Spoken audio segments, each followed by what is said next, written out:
विषय विनाश मोह विनाशिनी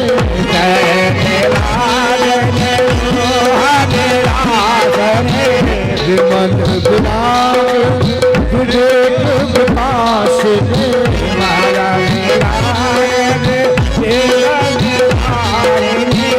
भगवंता कर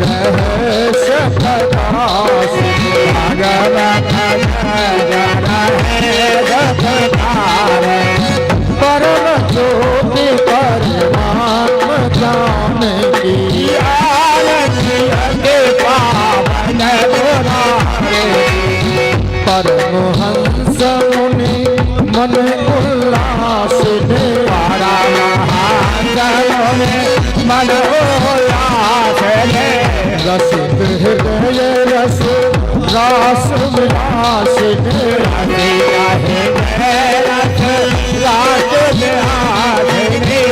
मुक्ति मुक्त रति सुदास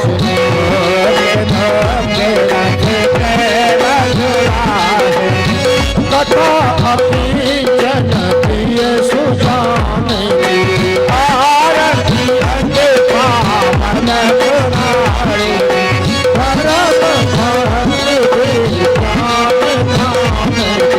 तारा भक्त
साक्षात् परब्रह्म तस्मै श्री नमः।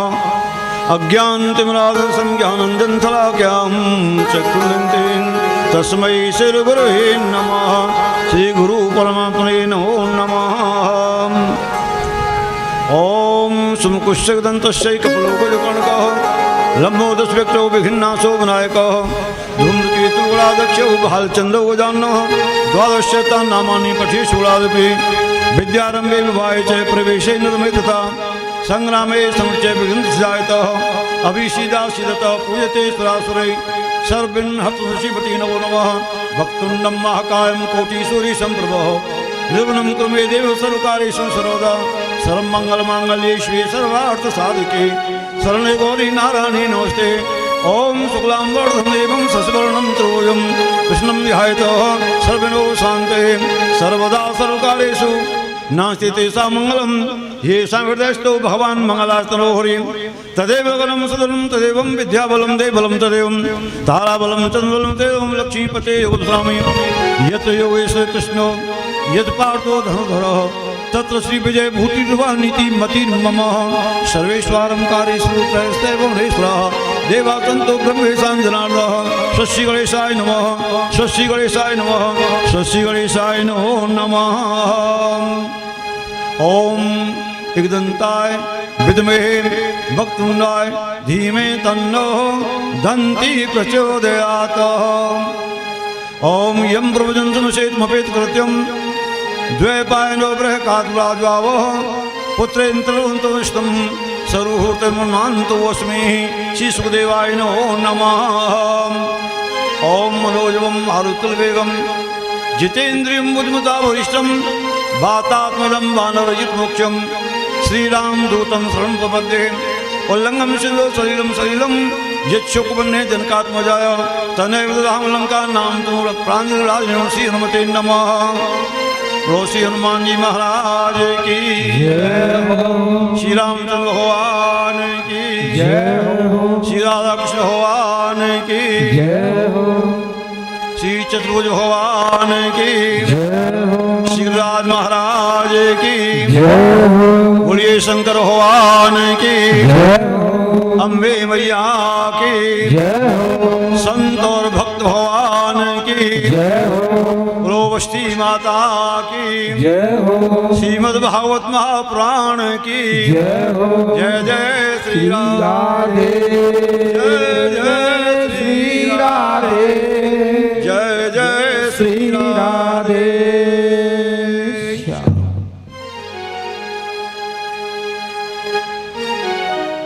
उपस्थित भक्त मंडल, मेरे भक्तजन, मेरी माताएं, ये सादर प्रणाम। सबका स्वागत है, सबका अभिनंदन है, सबका वंदन है। और कथा पांडाल में हमें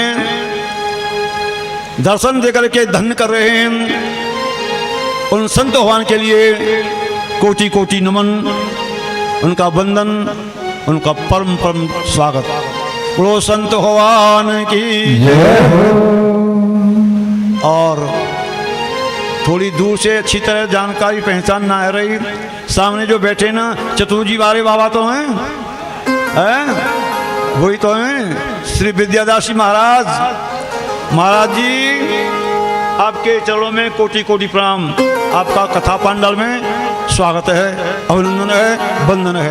बोलो संत भगवान की जय हो गोविंद जय जय, बोलो गोपाल जय जय, गोविंद जय जय गोविंद जय जय बोलो गोपाल जय जय गोविंद जय जय बोलो गोपाल जय जय गोविंद जय जय बोलो गोपाल जय जय जय जय बोलो गोपाल जय जय गोविंद जय जय बोलो गोपाल जय जय गोविंद जय जय बोलो गोपाल जय जय राधा हरि गोविंद जय जय राधा हरि गोविंद जय जय राधा हरि गोविंद जय जय राधा हरि गोविंद जय जय गोविंद जय बोलो भगवान जय जय गोविंद जय बोलो गोपाल जय जय गोविंद जय बोलो गोपाल जय जय गोविंद जय बोलो गोपाल जय जय राधा हरि गोविंद जय जय राधा हरि गोविंद जय जय राधा हरि गोविंद जय जय राधा हरि गोविंद जय जय श्रीमद् भागवत महापुराण की जय। जय हो भक्त मंडल, आज कथा का द्वितीय दिवस। कल की कथा में आपने महात्म की कथा में भक्ति मुक्ति ज्ञान वैराग्य आत्मदेव नाम के ब्राह्मण के दो बेटा हैं, गौकर्ण और धुनकाली। 24 अवतारों के प्रसंग को आपने सुना बंधुओं। और श्री सूत जी महाराज जी के द्वारा कल आप सुन रहे थे। मैंने कथा के समापन के समय आपके लिए बताया था कि कल सृष्टि की रचना होगी। आज की कथा में ब्रह्मा जी के द्वारा सृष्टि की रचना आप श्रवण करोगे। बंधुओं, कल आपने सुना पक्षी जी का जन्म। मेरे भाई बहन, श्री पक्षी महाराज का जन्म कल की कथा में आप श्रवण कर चुके हो। और अर्जुन के द्वारा महाराज युधिष्ठिर के लिए भगवान श्री कृष्ण का गोलोक को गमन सुनायो है। पांडव स्वर्ग के लिए चले गए, राज परीक्षित के लिए दे गए। और पक्षी जी महाराज ने 2 विवाह किए। उत्तर की बेटी इरावती और मेरे भाई बहन वासुनाग की कन्या है नवल देव। परीक्षित जी की 2 पत्नी हैं और 4 बेटाओं को जन्म दिया। सबसे बड़े बेटा का नाम है जन्मेजय। पांडव परीक्षित को गद्दी पर विराजमान करते हैं और पांडवों का स्वर्गारोहण हो गया। कल की कथा में भाई बहन महाराज परीक्षित गद्दी पर विराजमान हो गए और ये सार्वभौम हैं। सार्वभौम का मतलब होता है पूरी पृथ्वी के अकेले ही राजा हैं परीक्षित जी। गद्दी पर विराजमान होते हैं और कृपाचार्य को आचार्य बनायो। कृपाचार्य को आचार्य स्वीकार किया और 3 यज्ञ कराए। मन तन इंद्रियों की शुद्धि होती है 3 प्रकार की यज्ञ। मेरे भाई बहन मन को जीत लेना ही बहुत बड़ी यज्ञ होती है। मन चाहे तो आपको परमात्मा से जोड़ दे और मन चाहे तो आपको संसार से जोड़ दे, फंसा दे। मन के लिए जीतना बहुत बड़ी यज्ञ होती है। शरीर के द्वारा अच्छे कर्मों का करना एक यज्ञ होती है। आदमी को शरीर मिल गयो, कोई पुण्य नहीं कियो, कोई परोपकार नहीं कियो, ऐसे आदमी से संसार के पशु और पक्षियों के जन्म अच्छे होते हैं। 18 प्राणेषु व्यासस् प्रचंडम परोपकाराय पुण्याय पापाय परपीडनम। व्यासी महाराज ने 18 प्राण की रचना की है और 18 प्राणों में मेरे भाई बहन 2 ही वचन लिखे हैं, परोपकाराय पुण्याय पापाय परपीडनम। सबसे बड़ा पुण्य है परोपकार। परोपकार है परोपकार हो, दूसरों का भला करना ही परोपकार होता है। वृक्ष हमारे लिए फल देते हैं, परोपकार है। माता भूमि हमको धन देती है, अन्न देती है, माँ का परोपकार है। नदियां हमको जल देती हैं, ये नदियों का उपकार है हमारे ऊपर। और जिसने आदमी का शरीर पा लिया, कोई पुण्य नहीं किया, कोई भला कर्म नहीं किया, तो पशु पक्षियों से भी पीछे रह गए। बड़े भाग्य मानुष तन पावा सुरजोरो लवो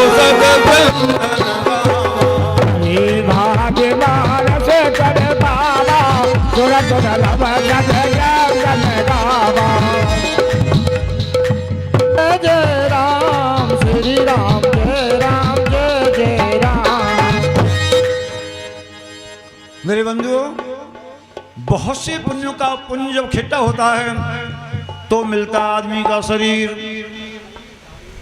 साधन धाम मोक्ष का द्वारा और पार ते पर लोक सुधारा। संसार रूपी सागर को पार कमाली नाव होता है आदमी का शरीर। मोक्ष के द्वार पर पहुंचाता है आदमी का शरीर। महाराज परीक्षित यज्ञ कर रहे हैं, मन की शुद्धि, तन की शुद्धि, और श्री सूत जी महाराज कहते हो बुद्धिगत वासनाओं की शुद्धि। भक्तों, बुद्धि को सुधारना बहुत बड़ी यज्ञ होती है। बुद्धि को सुधारना बहुत बड़ी यज्ञ होती है। बुद्धि बिगड़ जाती है, कौन से कारण से? बुद्धि को बिगाड़ने का कौन सा कारण होता है? आहार शुद्ध हो, चित्त शुद्ध हो। मेरा आहार शुद्ध है तो मेरी बुद्धि शुद्ध होती है। जैसा खाओगे अन्न और वैसा ही बन जाता है, और जैसा पियोगे पानी रखना चाहिए। आहार यानी भोजन सात्विकी होना चाहिए। अब देखो तुम, भोजन के प्रकार हैं। भोजन हमारे भाइयों को, सभी मानव जाति को बैठ करके खाना चाहिए। आसन पर विराजमान हो जाओ और भोजन भगवान को पहले अर्पण करो, तब प्रसाद मान के उसे पाओ। अब देखो भैया, भोजन वाली जो हमारी माताएं, बहनें, बेटियां हैं, भोजन बनाती हैं खड़े खड़े, और खाने वाले भी खा रहे हैं। ये तरीका सही नहीं है। भोजन से मन बिगड़ता है और भोजन से बुद्धि सुधर जाती है। इसलिए महाराज परीक्षित यज्ञ करते हैं मन शुद्ध करने के लिए, बुद्धि शुद्ध करने के लिए और शरीर को सुधारने के लिए। भक्तों, परीक्षित जी महाराज दिशाओं की जीत करने के लिए चले हैं। यज्ञ होती है ना, तो पहले दिशाओं को जीतना पड़ता था। बुद्धिगत वासनाओं के यज्ञ करने के लिए सुधरते हैं, और बंधुओं विघ्न हो गया यज्ञ में। विघ्न क्या हो गया साहब? परीक्षित महाराज चलते हैं दिग्विजय के लिए और देख रहे हैं रास्ते में एक गाय है, एक बैल है, एक भयंकर काले रंग का आदमी है। गाय और बैल को कष्ट दे रहे हो, पीड़ा दे रहे हो, और बैल के केवल एक ही पैर है, 3 पैर टूट चुके हैं बैल के। बैल के वेश में ये धर्म है और गाय के वेश में माता भूमि है। धर्म ने बैल का वेश बना रखा है और माता भूमि ने गाय को वेश बना रखा है। सूजी महाराज कहते ऋषियों, बैल का एक ही पैर है। देखो, धर्म 4 पग सत हो युगो, त्रेता में पग 3, द्वापर में 2 पग रहे, तो कल में 1 प्रवीण। धर्म के 4 पैर थे सतयुग में, त्रेता में 3 रह गए, द्वापर में 2 रह गए, और कलयुग में धर्म का एक ही पैर बचा है। शांति तुल्यम तपो नास्ति। मेरे भाई बहन, नास्ति संतोष परम सुखम, तृष्णा परो न व्याधि, नास्ति धर्मो दयासम। दुनिया में यदि कोई धर्म है तो दया है, और दया नाम का पैर ही धर्म को शेष रह गए हैं। 3 पैर टूट चुके हैं, सत्यता, पवित्रता और तपस्या। 4 चरण हैं धर्म के, सत्यता, पवित्रता, तपस्या और दया। बंधुओं, 3 पैर तोड़ दिए हैं कलयुगों ने। सत्यता बहुत कम दिखाई देती है, पवित्रता बिल्कुल रही ही नहीं है। पवित्रता तो बची ही नहीं है कहीं। देखो, पवित्रता कहीं नहीं है। चाहे कोई आदमी कितना भी कहे कि मेरा घर पवित्र रहता है, लेकिन पवित्रता किसी घर में नहीं बची है। आप जाकर के सभी के घर में देखो, ऐसा कोई मुश्किल से घर होगा जहां फ्रिज नहीं पावे, और फ्रिज में 4-6 बोतल पानी की भरी रखी सबके घर में। छोटे छोटे बच्चा उठावे बोतल के मुंह लगा में पी लें, फिर भर के धर दें भाई में। और कोई रिश्तेदार आ जाए, कोई संत आ जाए, कोई आ जाए, लो जी पानी पियो ठंडो फ्रिज को, उसी बोतल को सबको पिला दें। इससे संसार से पवित्रता बिल्कुल निकल गई। बाहर से तन उजरो, भीतर मैला बेश, याते तो कौवे भलो, भीतर बाहर एक। आपने कौवे को देखा है ऊपर से कितना काला होता है, इतना ही काला होता है अंदर से, लेकिन मेरे भाई बहन, बगुला ऊपर से सफेद होता है और भीतर से काला होता है। कौवा ने अपने बेस को छुपाया नहीं है और बगुले ने बेस को छुपा रखो है। सूजी महाराज कहते ऋषियों, महाराज परीक्षित दिग्विजय के लिए चलते हैं और देखो एक बैल और एक गाय। बैल का एक ही पैर और काले रंग का भयंकर आदमी बैल के पैर को तोड़ना चाहता है, उस एक पैर को भी तोड़ना चाहता है। क्यों? ये पैर टूट जाएगा तो मेरा पूरा साम्राज्य हो जाएगा। ये कलयुग की प्रज्ञा है। धर्म के चारों पैरों को तोड़ देगा तब कलयुग का राज होगा। और बंधुओं, महाराज परीक्षित देखते हैं ये कौन है, ये गाय कौन है, ये बैल कौन है। और भयंकर काले रंग के आदमी से महाराज परीक्षित पूछते हैं कौन हो? माता गाय को। ये धर्म है। बैल का रूप होता है धर्म में, ये धर्म है। गाय हमारी माता है। तू कौन हो? इन्हें कष्ट देते हो, तुम जानते नहीं हमें परीक्षित हूं। और परीक्षित महाराज कहते हैं ये भूमि पांडवों से ही नहीं हुई है, ये भूमि पांडवों से ही नहीं है। मैं पांडवों का पुत्र परीक्षित हूं और तुम मेरे राज में माता गाय को कष्ट देते हो, बैल को कष्ट देते हो। मैं तुम्हारा वध करूंगा। सूजी महा कहते ऋषियों, महाराज परीक्षित ने अपने धनुष पर बाण को चढ़ा लियो। और मेरे भाई बहन, उस दुष्ट ने, भयंकर काले रंग के आदमी ने देखो है कि मेरा वध होने वाला है, तो महाराज के चरणों में गिर पड़े। वो सर में आ गए और कोट बे प्रोग लागे जाकुं आए शरण तज नहीं ताकुं। श्री राम जय राम जय जय राम, श्री राम जय राम जय जय राम, श्री राम जय राम जय जय राम, श्री राम जय राम जय जय राम। चाहे किसी ने 1 करोड़ ब्राह्मणों की हत्या कर दी हो, 1 करोड़ ब्राह्मणों को जो हत्यारा हो, यदि वो भी आपकी सर में आ जाए उसकी रक्षा करनी पड़ती है। ये धर्म होता है। वो कलयुग है जो भयंकर काले रंग का आदमी है। और महाराज परीक्षित के चरणों में गिर पड़े हो और कहते हैं कलयुग राजन, आप मुझे मार दोगे, मैं मर जाऊंगा। मेरे अंदर एक बहुत बड़ा गुण है, वो गुण भी मेरे साथ ही मर जाएगा। परीक्षित कहते हैं तेरे अंदर कोई गुण है?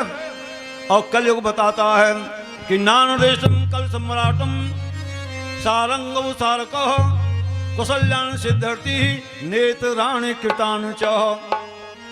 महाराज परीक्षित, ये कलयुग की महिमा है, ये कलयुग का गुण है। गोस्वामी ने इसी बात को रामचरितमानस में लिखो है कि कल केवल एक यही प्रताप मानस बोले होय नहीं पावा। श्री राम जय राम जय जय राम, श्री राम जय राम जय जय राम, ओ श्री राम जय राम जय जय राम, श्री राम जय राम जय जय राम।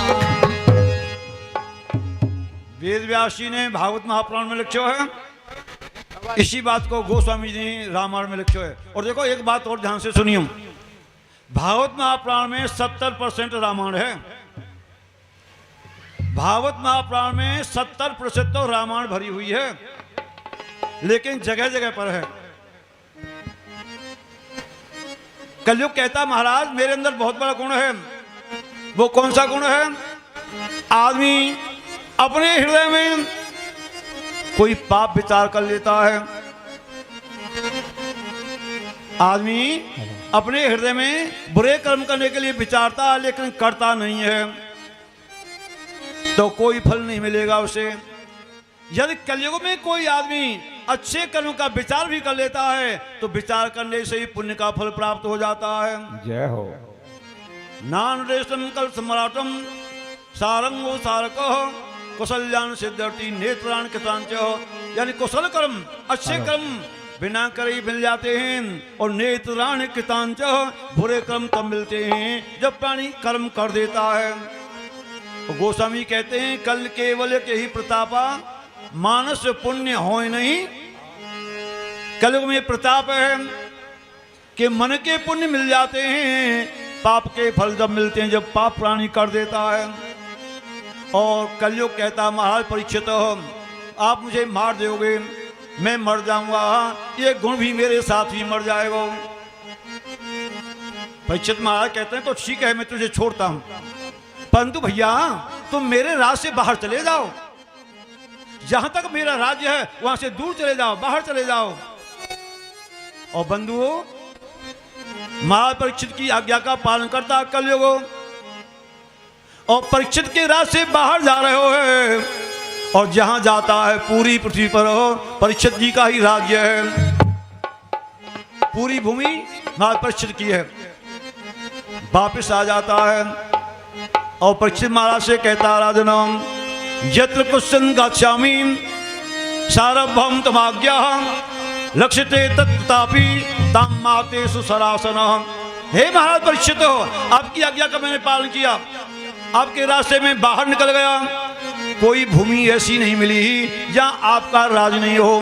ताम माते सुसरासन, जहां जाता हूं वहीं आप धनुष्मान लेकर के खड़े पाते हो, पूरी भूमि तो आपकी है, मैं कहां जाऊं, आप ही मेरे लिए बताओ, मैं कहां रहूं।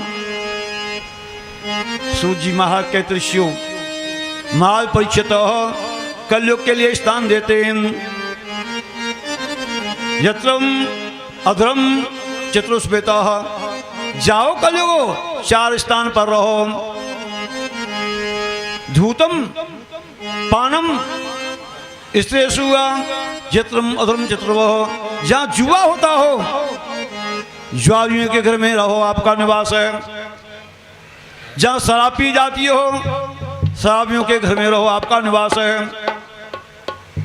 और जहां जीवों की हत्या होती हो कसाईयों के घर में रहो। और चौथा स्थान है वैश्याओं के घर में रहो। पुनः याचमान आयो, कलयुग फिर मांगता है और देख रहे हो है इन चारों में से परीक्षित में कोई कमी नहीं है। न तो शराब पीते हैं परीक्षित महाराज, न जुआ खेलते हैं, न वैश्याओं की संगत करते हैं, न किसी की हत्या करते हैं। तो कैसे मेरा समय आएगा, कैसे मेरी जीत होगी। पुनः याचमाना है और कलयुग कहता, महाराज परीक्षित एक स्थान और दो, ये कम है मेरे लिए। क्यों कम है? कि परीक्षित में एक भी कमी नहीं चारों में से, और कलयुग परीक्षित पर आक्रमण करना चाहता है। भाई बहन, न जाने महाराज परीक्षित के दिमाग में कैसी बात आई, और 5वां स्थान देते हैं सोने की धातु में रहो, तुम स्वर्ण में रहो, सोने में रहो।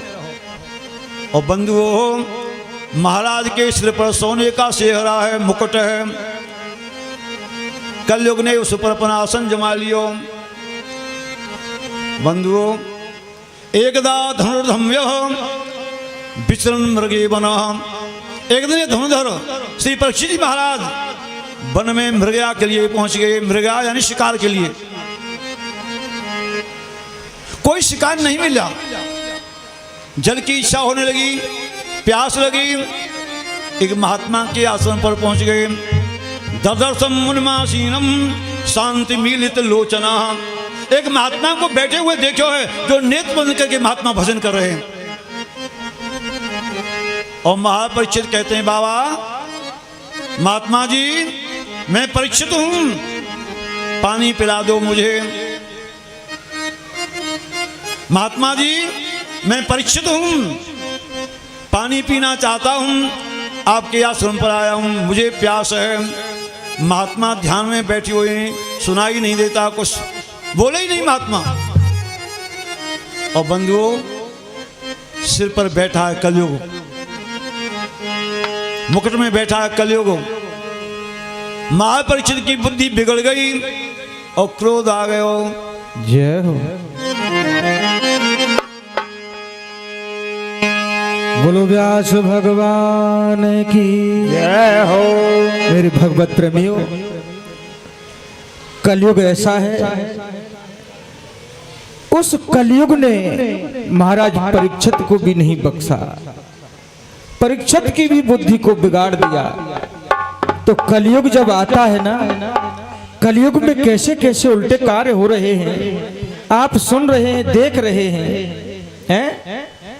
देखो, जो पतिव्रता माताएं अपने पति के प्राणों को यमराज से वापस ले आई, आज वही पत्नी अपने पतियों के प्राणों को स्वयं हर रही हैं, काट काट करके ड्रमों में पैक करके रख रही हैं। सुन रहे हो ना कांड? ये है कलयुग। कितनी कलयुग की उल्टी दशा चल रही है। चलते हैं कि कलयुग ये कैसी उल्टी,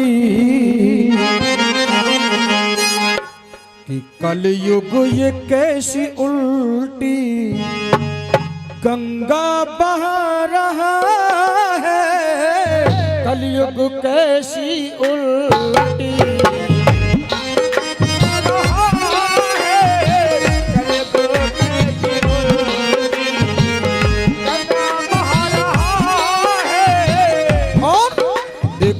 मात पिता को श्रवण, पहले श्रवण अपने माता पिताओं को कावड़ में बिठा करके भारतवर्ष की यात्रा करा रहा था, लेकिन आज का श्रवण अरे मात पिता को श्रवण ठोकर लगा रहा है। कलयुग कैसी उल्टी गंगा बहा रहा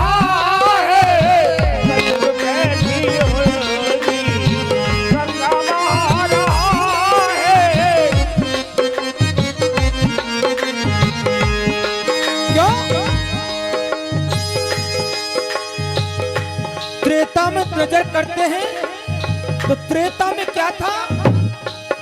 आज एक ही थी सीता।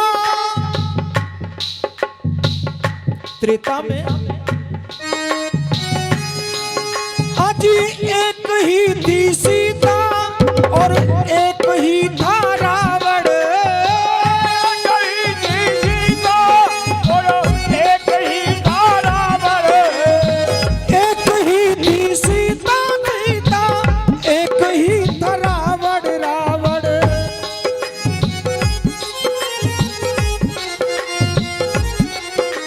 लेकिन आज अब हर गली में रावण, अब हर गली में रावण सीता चुरा रहा है। कलयुग कैसी उल्टी गंगा बहा रहा है। कलयुग कैसी उल्टी गंगा बहा रहा है। कलयुग कैसी और एक बड़ा अजीब रिश्ता चालू हो गया। क्या कि धर्म की बहन बनाना है। न जाने कितने लोग धर्म की बहन बनाते हैं, धर्म के भाई बहनें बनाती हैं, लेकिन धर्म का भाई बहन का रिश्ता तो होता है, लेकिन उस रिश्ते को भी इस कलयुग ने दूषित कर दिया। दुनिया की प्यारी बहनों तुम सावधान रहना।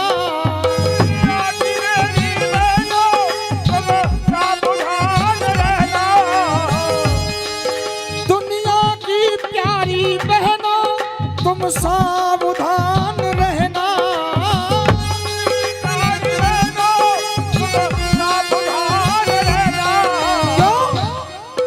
अब पापी भी अपने हाथ में, अब पापी भी अपने हाथ में राखी बंधा रहा है। कलयुग ऐसी उल्टी गंगा बहा रहा है। कलयुग ऐसी उल्टी गंगा बहा रहा है।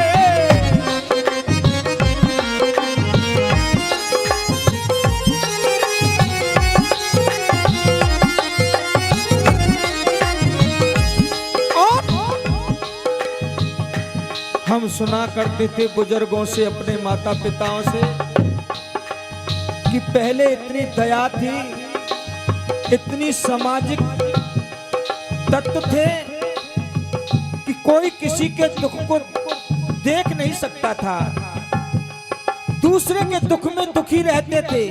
लेकिन आज दूसरे के सुख को देखकर दुखी हैं, दुख को देखकर दुखी नहीं है। पहले पड़ोसी के घर में अगर अन्न नहीं है एक समय भोजन नहीं बना तो पड़ोसी पूछकर उसको भोजन कराता था। और आज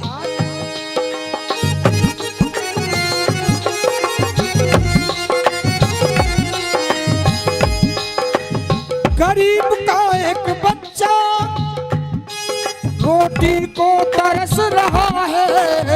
गरीब का एक बच्चा रोटी को तरस रहा है। अरे गरीब का एक बच्चा भोजन को तरस रहा है।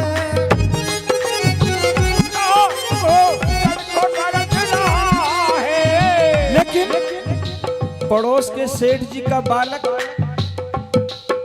माल खा रहा है? गरीब का बच्चा भूखा मर रहा है और सेठ जी का कुत्ता, अजी सेठ जी का पोता बिस्कुट चबा रहा है। कलयुग कैसी उल्टी गंगा बहा रहा है।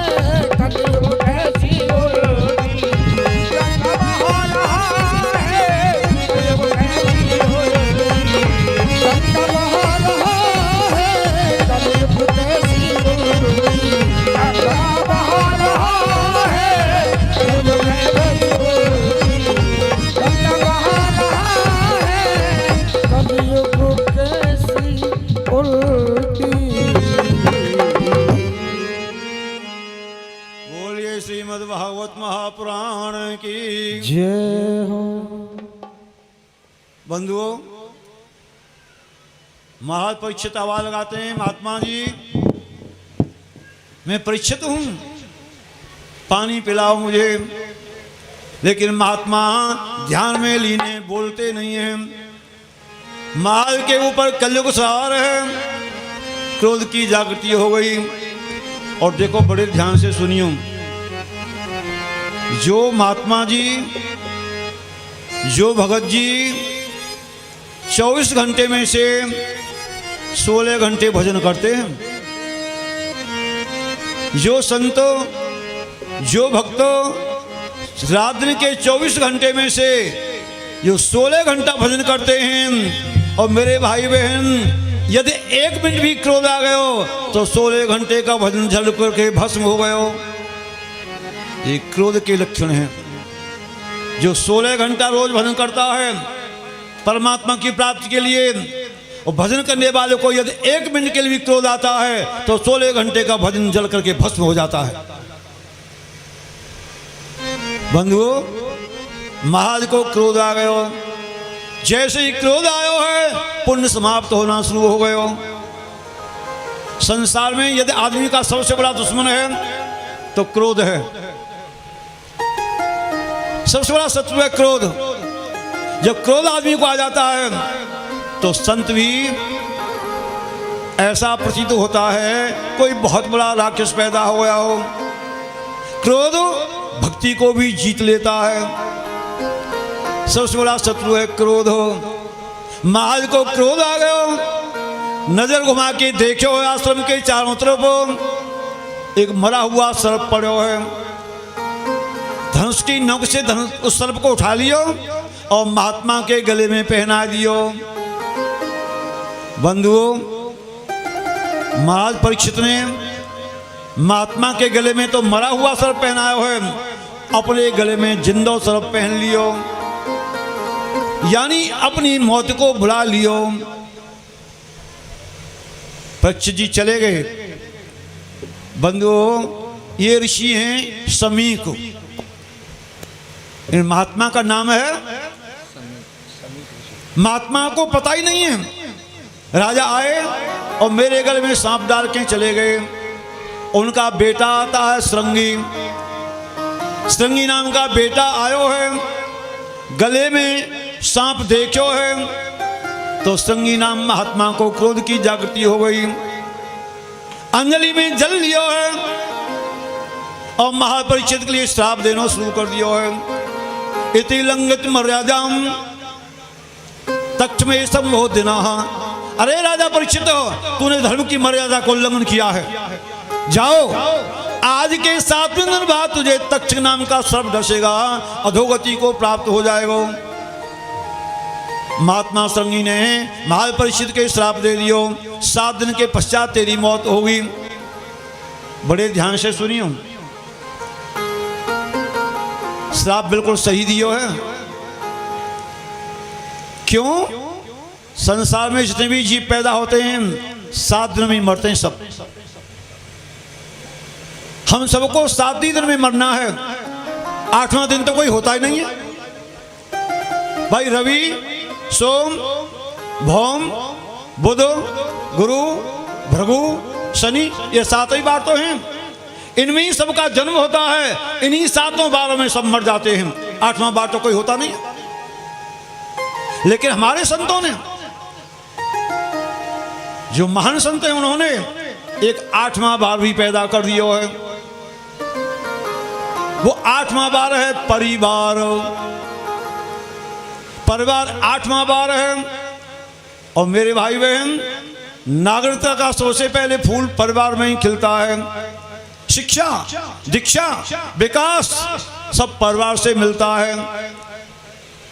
और देखो, नाराज मत है जाइयो, बूढ़े बूढ़े बाबा शराब पी रहे, तो नाती का सीखेंगे बताइयो। बुड्ढा बाबा दादी को गाली दे के बोल रहे हो, तो बहू का सीखेंगी बाबा से।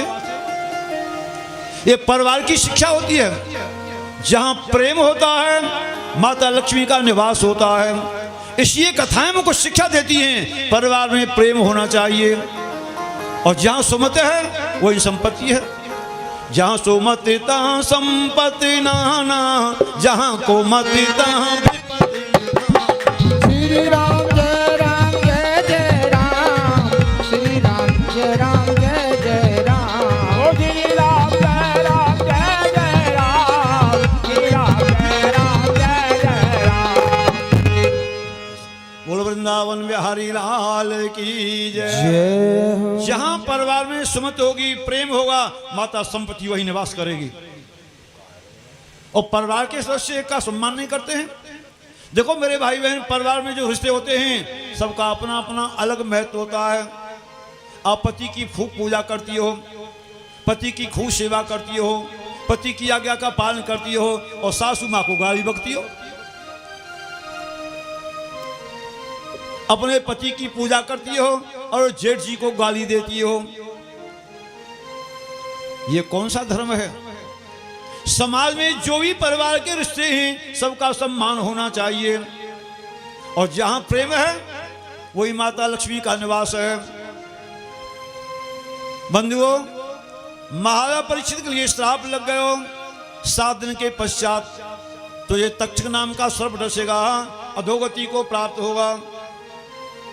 और श्रृंगी नाम के महात्मा ने अपने पिताजी को आवाज देना शुरू किया, पिताजी। पिताजी तो खड़े रह गए। बड़े ध्यान से सुने की बात है। परीक्षित महाराज चिल्ला रहे हैं, महात्मा जी मैं परीक्षित हूं, पानी पिलाओ। महात्मा जी मैं परीक्षित हूं, पानी पिलाओ। महात्मा नहीं सुनते हैं। और बेटा ने एक ही बार कहो, पिताजी खड़े हो जाओ, तो महात्मा तो खड़े रह गए। इसका मतलब यह है, महात्मा के अंदर संसार भरा हुआ है। महात्मा स्वामी के अंदर बेटा का मोह भरा हुआ है। संन्यास महाभागम तत्मिच्छाम वेदतामह। अर्जुन कहते हैं भगवान श्री कृष्ण जी, महाराज सन्यासी की क्या परीक्षा होती है? सन्यासी किसे कहते हैं? सन्यासी शब्द का अर्थ क्या है? क्या महाराज संसार के सुखों को छोड़ दे, संसार से न्यास ले ले, उसका नाम सन्यासी होता है? मेरे भाई बहन, सन्यास का मतलब है संसार में ही रहो। संसार से दूर कब जाओगे? संसार से बाहर तब जाओगे, पहले मर जाओगे। इसे संसार में ही रहना पड़ेगा महात्मा जी को। संसार से बाहर नहीं जाना है महात्मा को। परंतु संसार में रहना कैसे है? जैसे पानी में नाव है, नाव पानी में रहती है, बिना पानी के नाव चल नहीं सकती है, लेकिन ध्यान से सुनना, पानी नाव में तो नहीं है। नाव पानी में है, लेकिन पानी नाव के अंदर नहीं है। यदि पानी नाव में आ जाएगा तो नाव पानी में डूब जाएगी। महात्मा को संसार में रहना है, संसार से बाहर कहां जाएंगे महात्मा जी? लेकिन ध्यान रखना मेरे भाई बहन, संसार महात्मा में नहीं आ जाए। और संसार के सुख यदि महात्मा में प्रवेश कर जाते हैं तो जैसे नाव डूब जाती है, वैसे ही संसार सागर में वो सन्यासी डूब जाता है। ये सन्यासी की परिभाषा है, ये सन्यास का अर्थ है। सूजी महाराज कहते ऋषियों, महापरीक्षित के लिए श्राप लग गए हो, और बेटा क्यों बुलाया मुझे? कारण बताओ मुझे जगाने का। पिताजी देख रहे हो गले में ये सांप है, आपके गले में मरा हुआ। महात्मा जी ने सांप को उठा करके डाल दियो दूर। कोई बात नहीं है, संत हैं, संतों का स्वभाव होता है सहन करना।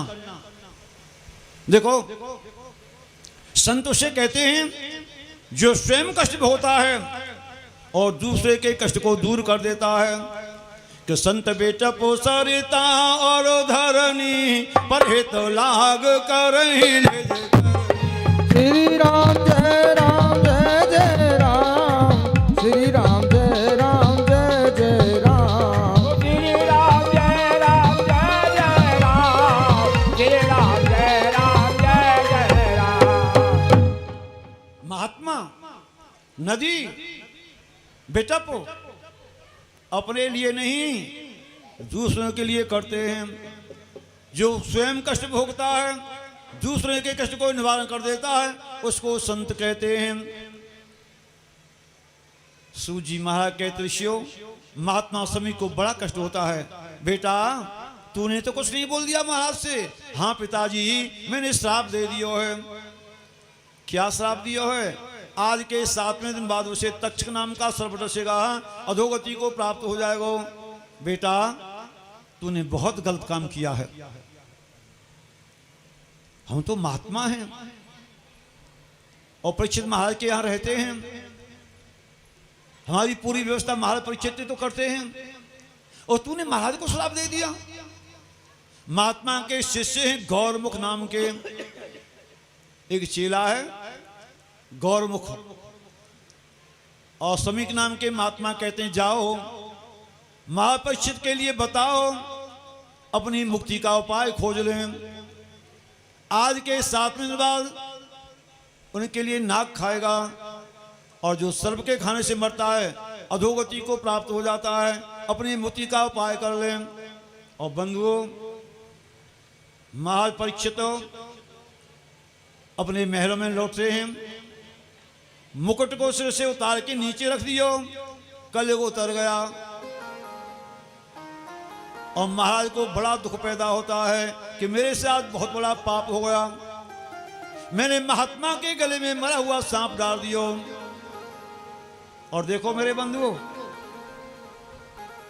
ये अनीति का धन है। ये मुकुट है ना परीक्षित जी के पास में, ये अनीति के धन से बना हुआ है। नीति, रीति और प्रीति, 3 शब्द हैं। धन कमाओ नीति से, समाज में रहो रीति से, और भगवान का भजन करो प्रीति से। भजन करो प्रेम से, भय से नहीं, डर से नहीं। भगवान से सच्चा प्रेम जोड़ करके भगवान का नाम उच्चारण करो, भगवान का भजन करो। अब महाराज परीक्षित के पास में जो मुकुट है वो अनीति का है। क्यों जी? ये मुकुट पांडवों का नहीं है, ये मुकुट महाराज जरासंधु का है। पांडवों ने दिग्विजय की, जरासंधु को परास्त कर दिया, उसके मुकुट को छीन लिया। जरासंधु के बेटा थे सहदेव, उन्होंने बड़ी याचना की, मेरे पिताजी का मुकुट मुझे दे जाओ। लेकिन पांडवों को लालच आ गया, मुकुट सोने का है, हीरा मोतियों से जड़ा हुआ है मुकुट। वो पांडव मुकुट को ले आए, अपनी तिजोरी में बंद कर दिया। उसी मुकुट को महाराज परीक्षित ने पहन लिया। और जो अनीति से धन इकट्ठा होता है वो संतान को भी दुख देता है, ध्यान रखना। यदि कोई दादा, बाबा, पिताजी अपने बच्चों के लिए अनीति का धन छोड़ के जाते हैं, वो बच्चों को सुख नहीं दुख देता है। बाल परीक्षित के लिए अनीति के द्वारा ये मुकुट प्राप्त हुआ है और श्राप लग गयो। इससे कथाएं हमको शिक्षा देती हैं, धन कमाओ नीति से, संसार में रहो रीति से, और भगवान का भजन करो प्रीति से। धन कमा रहे हैं नीति से और बड़े खुशी है रहे साहब। देखो बुरा मत मानियो, का वो पूछो चोनी तुम्हारी तनख्वाह कितनी है रे साहब? तनख्वाह के 50,000 पर ऊपर देते कहीं रह जाए, ऊपर ते और आ जाए कछु। तो तनख्वाह पे कोई भरोसा ना करो, ऊपर वाले पहले देखते हैं कछु ऊपर ते आ रहा हो कि ना आ रहा हो। यही तो नीति का धन है। पहले ऊपर की आमदनी देखनी पड़ती है, तनख्वाह तो हाथ ही ना लगे, ऊपर तो ही खर्चा चल जाए सब। और इस धन को जो छोड़ करके जाते हैं संतान के लिए, वो संतान सुख नहीं पाती है, केवल दुख भोगती रहती है। सूजी महाराज कहते ऋषियों, महापरीक्षित मुकुट को उतार देते हैं और पश्चाताप करते हैं, पाप हो गया मेरे से, मुझे सजा मिलनी चाहिए, मुझे कर्म का मुझे फल मिलना चाहिए। सोच ही रहे हैं कि गौरमुख नाम के शिष्य पहुंच गए राजन। महात्मा ने आपको श्राप दे दिया है, अपनी मुक्ति का कोई उपाय कर लियो। उसी समय महाराज परीक्षित ने राजसी वस्त्रों को त्याग दिया। एक ही धोती है पूरे शरीर पर, आधी धोती कमर में बांधे हुए हैं, आधी धोती को सिर पर ओढ़े हुए हैं। राजमहल से निकल पड़े। महापरीक्षित गंगा के किनारे पर पहुंच गए और कुशासन पर आसीन हो गए। कुशा के आसन पर विराजमान हो गए परीक्षित जी महाराज। भक्तों, जैसे ही संसार के भाई बहनों ने, संतों ने ये सुना है कि परीक्षित जी को श्राप लग गयो, पक्षी ने राज को छोड़ दियो, गंगा के किनारे पर पहुंचे हैं, तो संसार के भाई बहन नर नारी गंगा के किनारे पर पहुंच गए, पक्षी के लिए घेर के बैठ गए। देव ऋषि, ब्रह्म ऋषि, राजऋषि, सभी प्रकार के ऋषि स्वयं आ गए और बंधुओं उपाय खोजते हैं। 7 दिन में मृत्यु का उपाय करो, माल को मरने नहीं देंगे। बताओ कौन सा उपाय है इससे इनकी मृत्यु टल जाए। एक महात्मा कहते हैं भैया इनको 9 पाठ सुना दो, रामायण का 9 दिन का पाठ सुना दो। क्यों जी, वो तो 9 दिन में पूरा होएगा और दिन तो 7 ही हैं। और कोई उपाय खोजो। एक महात्मा कहते हैं महामृत्युंजय का पाठ सुनाओ। महामृत्युंजय भगवान शंकर का एक मंत्र है मृत्युंजय। ओम हाँ ओम ज्यूस भूर्भुस्व त्र्यंबकम यामहे सुगंधि पुष्टिवर्धनम उर्वारुक बंधनान मुक्षी माम तात ओम हाँ जूस। ये मंत्र मृत्यु को टाल देता है मेरे भाई बहन। इस मंत्र का तुम रोजाना जाप करो, अकाल मृत्यु नहीं होगी। भाई मरना तो एक दिन सबको पड़ता है, मरेंगे तो है, लेकिन अकाल मृत्यु से बचाता है ये मंत्र महादेव का महामृत्युंजय। ज्यादा नहीं है तो रोजाना 11 बार उच्चारण करो। और जो सुबह उठ करके 11 बार इस महामृत्यु का जाप करता है, अकाल मृत्यु कभी नहीं होगी। ये महादेव की कृपा है। ओम हाँ ओम ज्यूसो भूर्भुस्व त्र्यंबकम यामहे सुगंधि पुष्टिवर्धनम उर्वारुक बंधनान मुक्षी माम तातो भूर्भुव सर्वं ओम। बोलो शंकर भगवान की जय। महात्मा कहते हैं महामृत्युंजय करा दो 1.25 लाख, मृत्यु टल जाएगी। कितने दिन में होंगे 1.25 लाख? 21 दिन में। अरे भैया 21 दिन की बात कहाँ है, 7 ही दिन की तो बात है।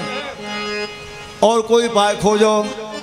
अपना अपना मत सब प्रकट करते हैं, कोई प्रस्ताव पास नहीं होता है। उसी समय मेरे भाई बहन, एक महात्मा आते हैं, जिन महात्मा की अवस्था हो गई है 16 वर्ष की। और देखो मेरे बंधुओं, एक कोपीन पहने हुए हैं, शरीर पर कोई कपड़ा नहीं है, एक कोपीन है, वो कोपीन भी केले के छिलके की लगी हुई है। केले के वृक्ष से जो छिलका निकलता है उसकी कोपीन लगा रखी है महात्मा जी ने। अब महात्मा जी नंगे पैर आ रहे हैं और अकेले ही आ रहे हैं। अब तुम देखो हमारे देश के महात्मा जी जब चले ना है, एक आदमी तो उनके पीछे छाता लेके खड़ा हुए। जब महात्मा जी चले आगे, कछु आगे चल रहे हैं, कछु पीछे चल रहे हैं, और बॉडीगार्ड महात्मा के पीछे आगे चल रहे हैं। ये महात्मा हैं, कृपा करके ध्यान दें, ये महात्मा हैं या राजा हैं? राजसी जैसे शासन महात्माओं के। एक आदमी छाता लेकर के छाया करके चल रहे हो, दो आदमी गन लेकर के उनकी बॉडी की रक्षा कर रहे हैं। बताओ महात्मा को कौन को भय है? महात्मा किसके लिए अपनी बंदूक वाले साथ लेके चल रहे हैं? क्या भजन करते समय परमात्मा पर विश्वास नहीं होता? इनको हम महान संत कह करके पूछते हैं, लेकिन आज की कथा में एक संत आ रहे हैं, इनके साथ में कोई दूसरा आदमी नहीं, इनके ऊपर कोई छाता लगाने वाला नहीं, इनके पैरों में पनही नहीं और शरीर पर कोई कपड़ा नहीं। वो हैं भगवान श्री सुखदेव जी महाराज। यम प्रवजंतमसेतमुपेत कृत्यम द्वैपायनो ब्रह कातुराद्वावः पुत्रे इंद्रवंतमस्तम सर्वभूतधर्ममान्तो अस्मि। श्री सुखदेवाय नमो नमः। हरि की कथा सुनाने वाले, हरि की कथा सुनाने वाले तुमको लाखों प्रणाम, तुमको लाखों प्रणाम। ओ हरि की कथा सुनाने वाले, प्रभु की कथा सुनाने वाले, तुझको लाखों प्रणाम, तुमको लाखों प्रणाम। हरि की कथा सुनाने वाले, प्रभु की कथा सुनाने वाले, तुमको लाखों प्रणाम, तुमको लाखों प्रणाम। ओ हरि की कथा सुनाने वाले, हरि की कथा सुनाने वाले, तुझको लाखों प्रणाम, तुमको लाखों प्रणाम।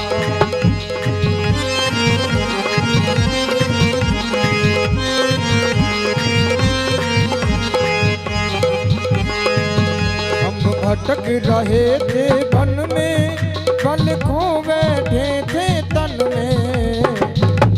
रहे थे तन में, हम खो बैठे थे वन में। हम भटक रहे थे वन में, बल खो बैठे थे तन में। हम भटक रहे थे वन में, हम खो बैठे थे मन में। हो कि अमृत पान कराने वाले, अमृत पान कराने वाले, तुमको लाखों प्रणाम, तुमको लाखों प्रणाम। ओ हरि की कथा सुनाने वाले, हरि की कथा सुनाने वाले, तुमको लाखों प्रणाम, तुमको लाखों प्रणाम। प्रभु की कथा सुनाने वाले, प्रभु की कथा सुनाने वाले, तुमको लाखों प्रणाम, तुमको लाखों प्रणाम। हरि की कथा सुनाने वाले, प्रभु की कथा सुनाने वाले, तुमको लाखों प्रणाम, तुमको लाखों प्रणाम। हम लेकर विष का प्याला जा रहे थे यम के गाला। हम लेकर विष का प्याला जा रहे थे यम के गाला। हम लेकर विष का प्याला जा रहे थे यम के गाला। हम लेकर विष का प्याला जा रहे थे यम के गाला। अमृत पान कराने वाले, अमृत पान कराने वाले, तुमको लाखों प्रणाम, तुमको लाखों प्रणाम। ओ हरि की कथा सुनाने वाले, करत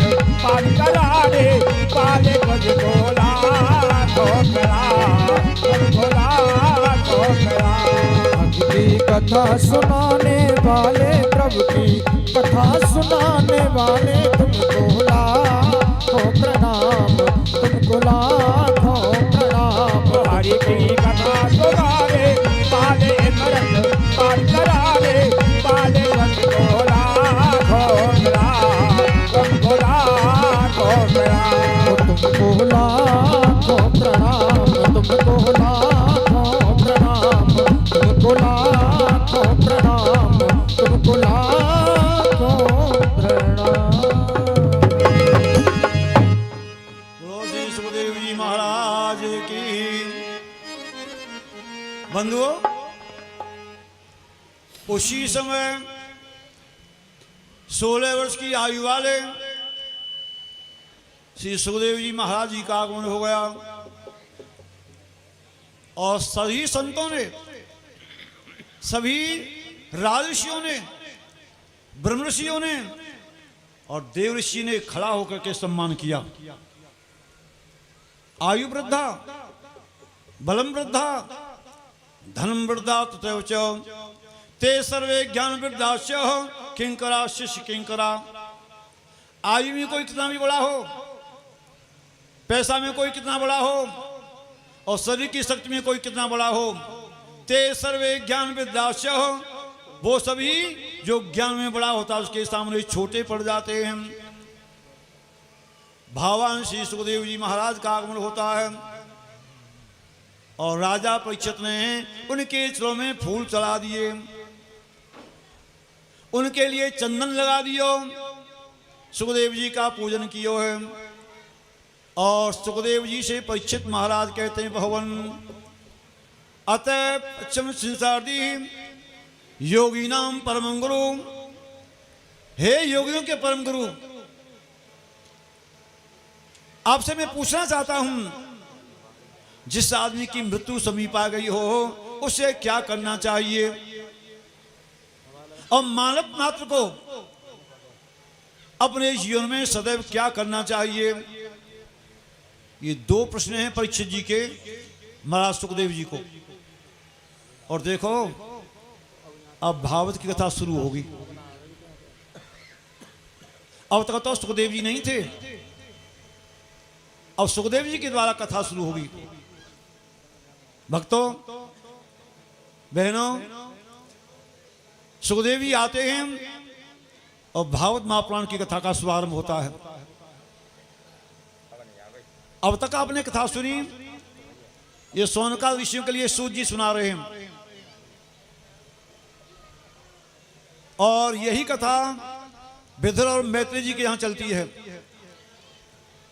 भाई भाईन, सुखदेव जी के लिए पूजा होती है और राजा परीक्षित ने उनको चंदन कर दिया, पूजन किया है और पूछते महाराज मृत्यु को समीप आने पर प्राणी मात्र को क्या करना चाहिए और अपने जीवन में कौन से कर्म का पालन करना चाहिए। और सुखदेव कहते हैं, परीक्षित जब मृत्यु समीप आ जाए तो प्राणी को घबराना नहीं चाहिए। राजन, तो ये तो 7 दिन का बहुत लंबा समय मिला है। 7 दिन तो बहुत बड़ा समय है आपके लिए। और देखो, खटवांग नाम के राजा थे, अयोध्या के राजा थे खटवांग। उनको केवल 2 ही घड़ी का समय मिला था मुक्ति के लिए और 2 घड़ी के समय में ही परम धाम को प्राप्त हो गए महाराज खटवांग। तो परीक्षित तेरे लिए तो 7 दिन का समय मिलो है। मृत्यु को आने पर प्राणी मात्र को घबराना नहीं चाहिए। और घबराता कौन सा प्राणी है? मृत्यु से डरता कौन है? जिसने मृत्यु के लिए कोई तैयारी नहीं की है, जिसने मरने के लिए कोई साधन नहीं बनाया है, उसे मृत्यु से भय लगता है। मृत्यु से काहे को भय? क्या भय करने से मृत्यु टल जाएगी क्या? आप डरो कि मरना नहीं है, कहां जाके छुपोगे? मृत्यु तो सबके सिर पर है। कल आपके लिए बताया है कि 2 मत भूलो, एक तो मृत्यु और दूसरे भगवान। इनको जो याद रखता है उससे कभी किसी प्रकार का कोई कष्ट नहीं होता है, उनकी मृत्यु सुधर जाती है। मेरे भाई बहन, हमारी सांसें बीतने को जा रही हैं, हमारी सांसें पूरी होने को जा रही हैं, इच्छाएं बढ़ती ही चली जा रही हैं। अब ये और करूंगा, इतना और करना, अभी सांस बीतने को जा रही हैं, इच्छाएं बढ़ती हुई चले जाती हैं, उसकी होती है मृत्यु। वो मरता है जिसकी सांसें बहुत बची हैं, इच्छाएं पूरी हो गई हैं, उसकी होती है मुक्ति। मुक्ति उसे मिलती है जो सांसों को बचते हुई संसार की इच्छाओं से तृप्त हो जाता है। कुछ नहीं चाहिए मुझे, भगवान का भजन करूंगा, उसकी होती है मुक्ति। और जो सांसें बीतने को जा रही हैं, इच्छाएं प्रबल होती जा रही हैं, उसकी होती है मृत्यु। इसे संसार के भाई बहनों को मृत्यु के लिए सुधार लेना चाहिए। और मृत्यु सुधरती है तब जब संसार का मोह छोड़ करके परमात्मा से मोह जोड़ लेते हैं। जय हो। कि श्वास श्वास पर कृष्ण भज और वृथा श्वास मत खो।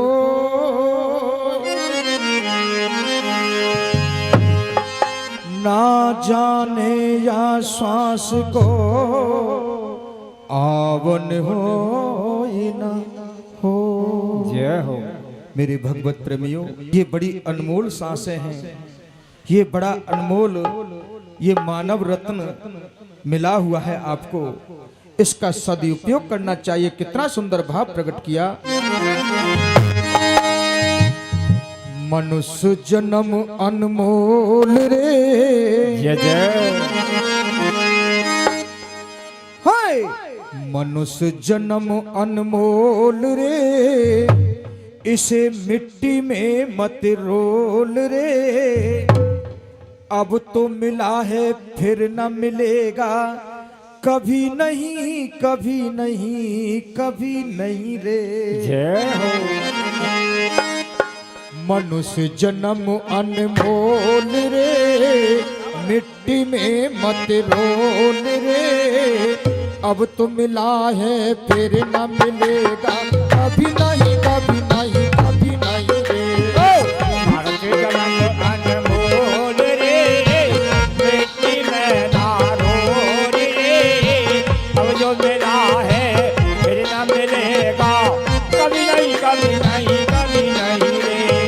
मनुष्य जन्म अनमोल रे, मिट्टी में मत रोल रे। अब तो मिला है फिर न मिलेगा, कभी नहीं कभी नहीं कभी नहीं रे।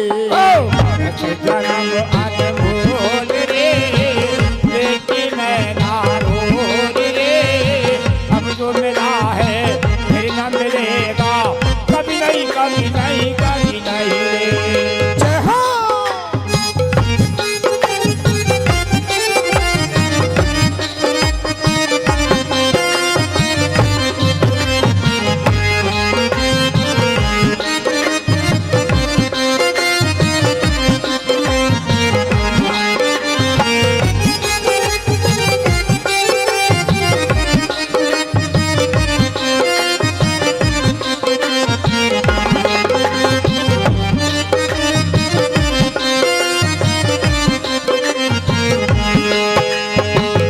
सत्संग में जाया कर, गीत प्रभु के गाया कर।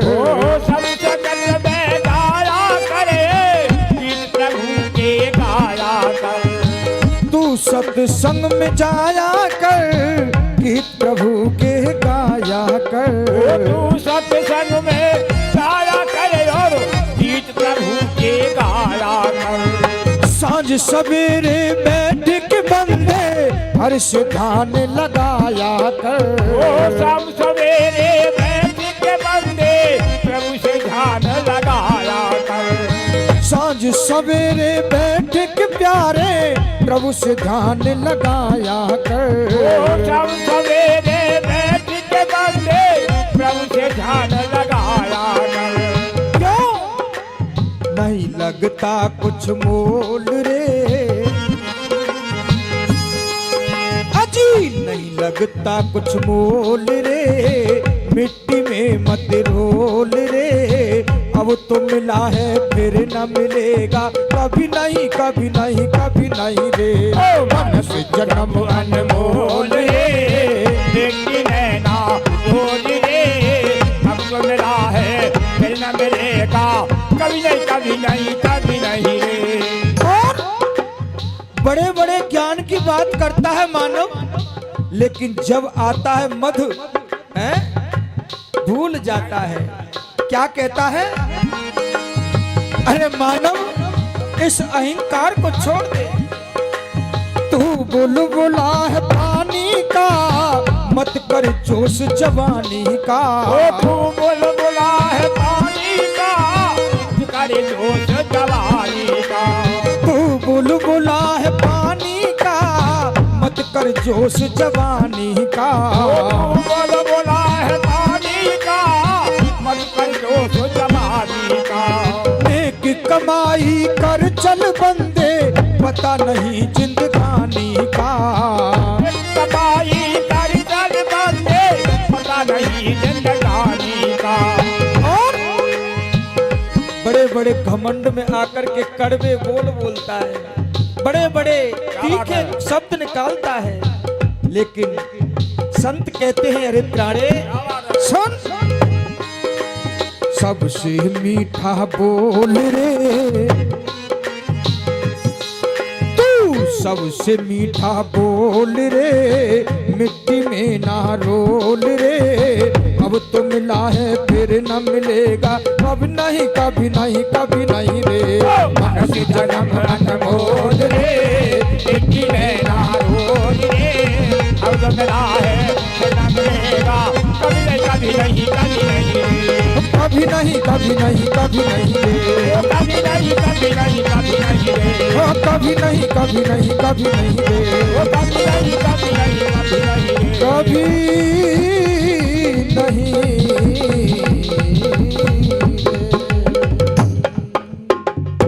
बोलो संत समाज की जय हो, बोलो भक्त वत्सल भगवान की जय हो, जय जय श्री श्री राधे श्याम। बोलिए वृंदावन बिहारी लाल की। जय हो। अभी अभी जो स्वागत करके गए हैं गांव खुटिया से ही श्री केदार सिंह जी, और हम ताली बजा करके उनका सम्मान करते हैं। बोलो श्रीमद् भागवत महापुराण की जय हो। बंधुओं, कथा का शुभारंभ होता है, भागवत महापुराण की कथा में प्रवेश करते हैं, और सत्प्रतम सत्परम सत्यम सत्यस्य योनि सत्य सत्यस्य सतनेतम सत्यात्मा तुम संपन्ना रोसी सद्देव भगवान की जय। जय हो। भागवत महापुराण में किसी देवता की वंदना नहीं हुई है। भागवत महापुराण के शुभारंभ में किसी देवता के लिए वंदना नहीं की है, किसी का मंगलाचरण नहीं हुआ है। मंगलाचरण का मतलब होता है मंगल आचरण, जिसका चरित्र अच्छा हो उसे कहते हैं मंगलाचरण। श्री व्यास जी महाराज ने भागवत महापुराण में केवल सत्य की पूजा की है। सत्यम परम धीमः, भगवान सत्य की पूजा करते हैं, सत्य को वंदन करते हैं, और सत्य को नमन करते हुए भागवत महापुराण में प्रवेश करते हैं कि धर्म न दूसर सत्य समान।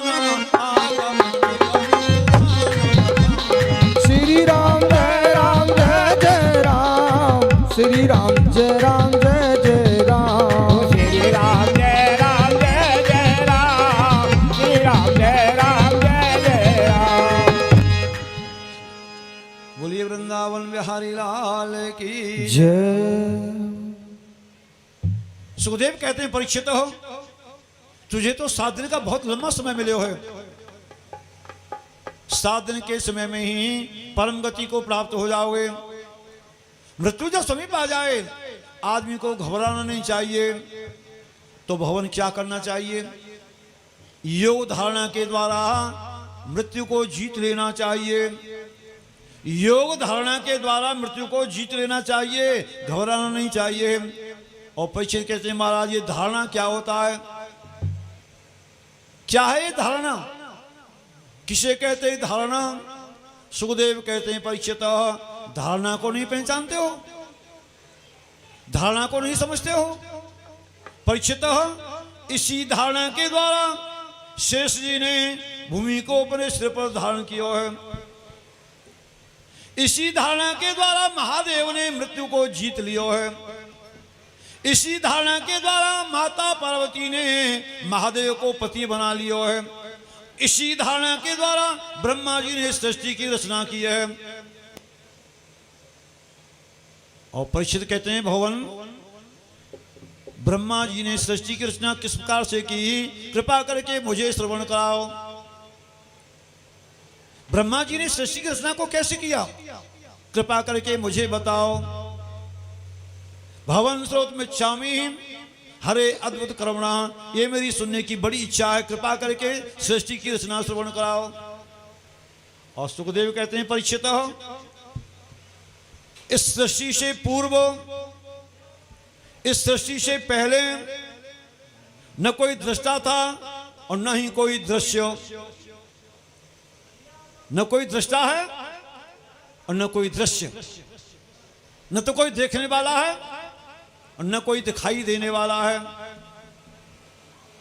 चारों तरफ जल ही जल है। उसमें भगवान श्री विष्णु ने अपने को असत मान लियो। असत नहीं थे, उनकी शक्ति सो गई थी। भगवान की शक्ति सो गई है। अब भगवान श्री विष्णु कहते हैं सृष्टि की रचना करनी पड़ेगी। सुखदेव कहते हैं परीक्षित भगवान श्री विष्णु की एक योग धारणा नाम की माया है जो दृष्टा और दृश्य को खींच करके एक कर देती है। दृष्टा और दृश्य को खींच करके जो एक करती है उसे कहते हैं भगवान की माया। माया के द्वारा महत्त्व प्रकट होता है। माया से प्रकट होता है महत्त्व, और महत्त्व से पैदा होता है अहंकार। अहंकार के 3 प्रकार, सत, रज और तम। सत से मन पैदा होता है, रज से इंद्रियां पैदा होती हैं, ज्ञान इंद्रिय और कर्म इंद्रिय।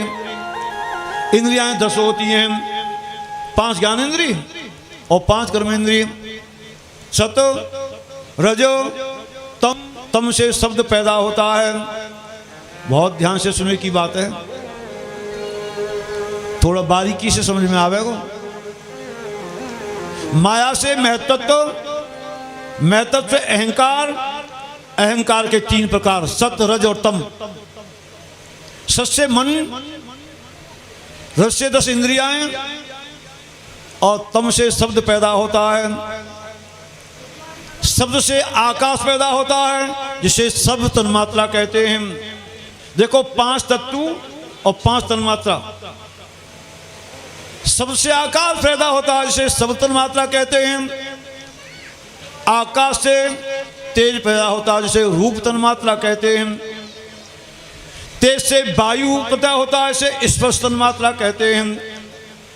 वायु से जल पैदा होता है इसे रस तन्मात्रा कहते हैं। जल से भूमि पैदा होती है इसे गंध तन्मात्रा कहते हैं। आ रहे हो समझ में? सृष्टि की रचना कैसे भई? 5 तत्व पैदा हो गए, क्षत्र जल पावक गगन समीर।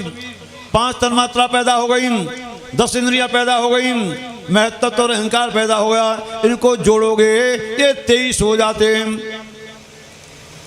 ये सब मिलकर के 23 होते हैं। 11 मन के साथ इंद्रियां, 5 तत्व, 5 तन्मात्रा, महत्त्व और अहंकार मिलकर के 23 हो गए। परंतु सब अलग अलग हैं, पृथक पृथक हैं, बिखरे हुए हैं। भगवान श्री विष्णु ने सबको इकट्ठा किया और स्वयं प्रवेश कर गए। 24 हो गए। 24 तत्वों का मेरे भाई बहन एक अंडा बन के तैयार हो गया। ये अंडा जलचर, थलचर, नवचर सबको जन्म देने वाला है। ये सृष्टि की रचना करने वाला अंडा है। ये अंडा 10,000 दिव्य वर्षों तक पानी में पड़ा रहा। और बंधुओं, अंडे से भगवान श्री विष्णु का प्राकट्य होता है। इनको कहते हैं नारायण भगवान। नार कहते हैं जल को, और जल में इसका आयन होता है, जल में इसका आसन होता है, उसका नाम नारायण होता है। बोलिए नारायण भगवान की जय। आदि अवतार है। सब सृष्टि की आत्मा से परमात्मा भी कहते हैं। बंधुओं, नारायण की नाव से कमल पैदा होता है और कमल से ब्रह्मा पैदा होते हैं। मेरे भाई बहन, ब्रह्मा जी कमल से पैदा हो गए। चारों तरफ को देख रहे हैं, जल ही जल है। ये पानी में कमल कहां से आ गए हो? कमल की खोज करते हैं ब्रह्मा जी। कमल की नाल में प्रवेश करे। चलते रहे, लेकिन कमल का छोर हाथ नहीं आयो। लौट करके फिर वापस आ गए ब्रह्मा कमल के ऊपर। चारों तरफ को देख रहे हैं। ब्रह्मा जी के 4 सिर हो गए और एक एक मुख से ब्रह्मा ने 4 वेदों को पैदा किया। ऋग्वेद, यजुर्वेद, सामवेद, अथर्ववेद। 4 वेद पैदा होते हैं। ब्रह्मा जी सोचते हैं जल ही जल है,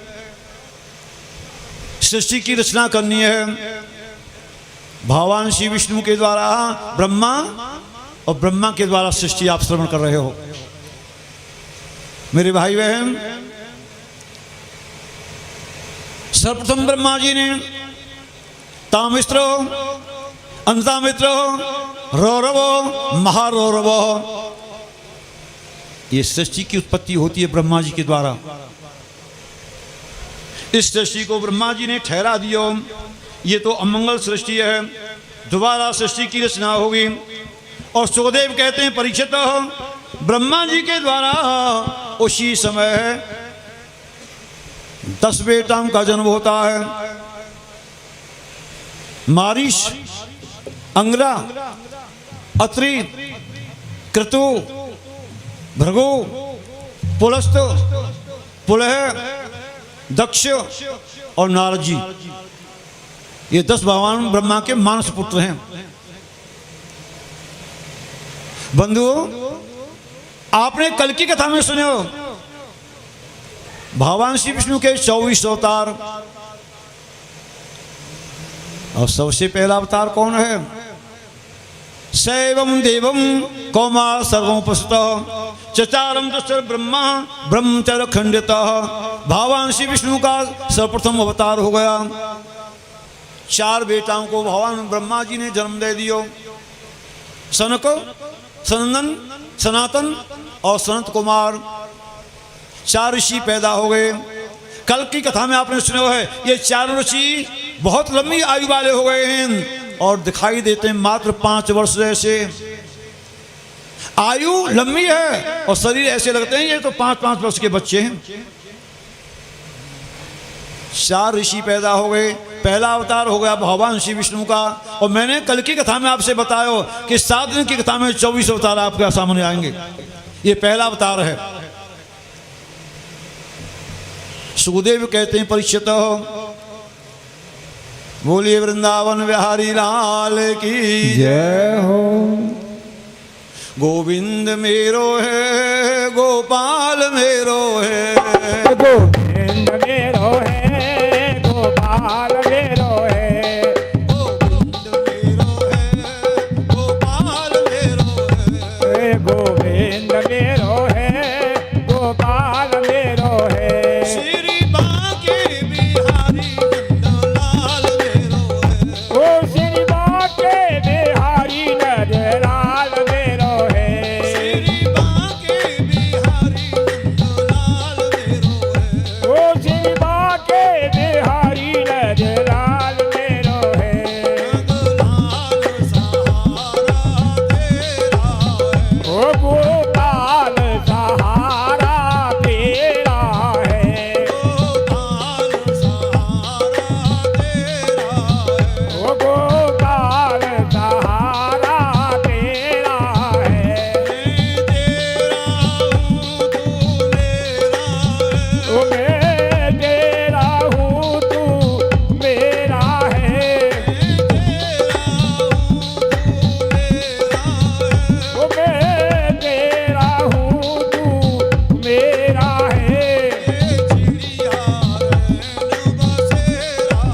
ये तो तेड़िया रहने बसेरा है, मेरा और सहारा कोई नहीं, वो मेरा और सहारा कोई नहीं, दुनिया में हमारा कोई नहीं, तो दुनिया में हमारा कोई नहीं। हरिया जाओ श्याम आ जाओ, ओ हरि आ जाओ श्याम आ जाओ,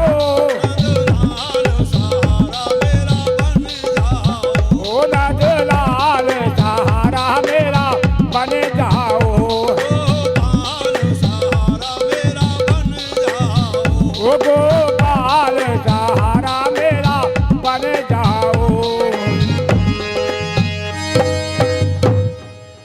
बोलो वृंदावन बिहारी लाल की। जय हो।